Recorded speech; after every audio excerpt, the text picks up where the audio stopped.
మహబూబాబాద్ జిల్లా కేంద్రంలో దొంగలు రెచ్చిపోయారు. ఏకంగా పోలీస్ కానిస్టేబుల్ ఇంట్లోనే చోరీ చేశారు. కానిస్టేబుల్ ఫ్యామిలీ ఇంటికి తాళాలు వేసి ఊరు వెళ్లి వచ్చేసరికి దొంగలు ఇల్లు గుల్ల చేశారు. తాళాలు పగలగొట్టి మరీ 2 తులాల బంగారం 46,000 రూపాయలు చోరీ చేసి ఉడాయించారు.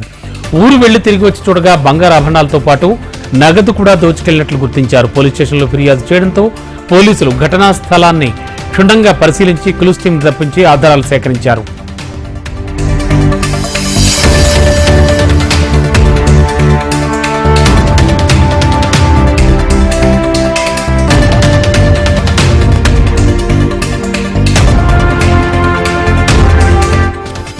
హైదరాబాద్ కూకటిపల్లిలోని బర్గర్ షాపులో అగ్ని ప్రమాదం సంభవించింది. వెంటనే ఫైర్ సిబ్బందికి సమాచారం అందించారు.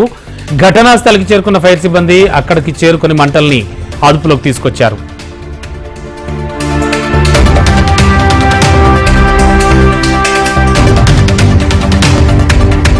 జగిత్యాల జిల్లా ధర్మపురి శ్రీ లక్ష్మీ నరసింహస్వామివారి ఆలయంలో నృసింహ జయంతి సందర్భంగా భక్తులు పోటెత్తారు. స్వామివారికి ప్రత్యేక పూజలు నిర్వహించారు. భక్తులు స్వామివారి దర్శనానికి క్యూ లైన్లో బార్లు తీరి నిలబడి ఉన్నారు. భక్తులకు ఎలాంటి ఇబ్బందులు కలగకుండా ఆలయ అధికారులు అన్ని ఏర్పాట్లు చేశారు.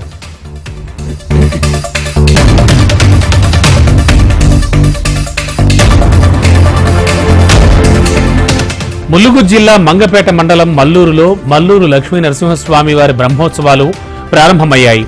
మహిమాన్విత క్షేత్రంగా విరాజిల్లుతున్న శ్రీ హిమాచల లక్ష్మీ నరసింహస్వామి వారి కళ్యాణాన్ని నిర్వహించేందుకు ఆలయ అర్చకులు అధికారులు సర్వం సిద్ధం చేశారు. ఈ నెల 23న మధ్యాహ్నం 12:30 అభిజిత్ లగ్నంలో కళ్యాణ కార్యక్రమం జరగనుంది.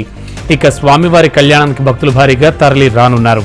వేసవి కాలంలో భక్తులు లక్షలాదిగా తరలి వచ్చే అవకాశం ఉన్న నేపథ్యంలో ఆలయ ప్రాంగణంలో చలువ పందిలను వేయించారు. భక్తులకు ఎలాంటి ఇబ్బందులు కలగకుండా అన్ని ఏర్పాట్లు పూర్తి చేశారు.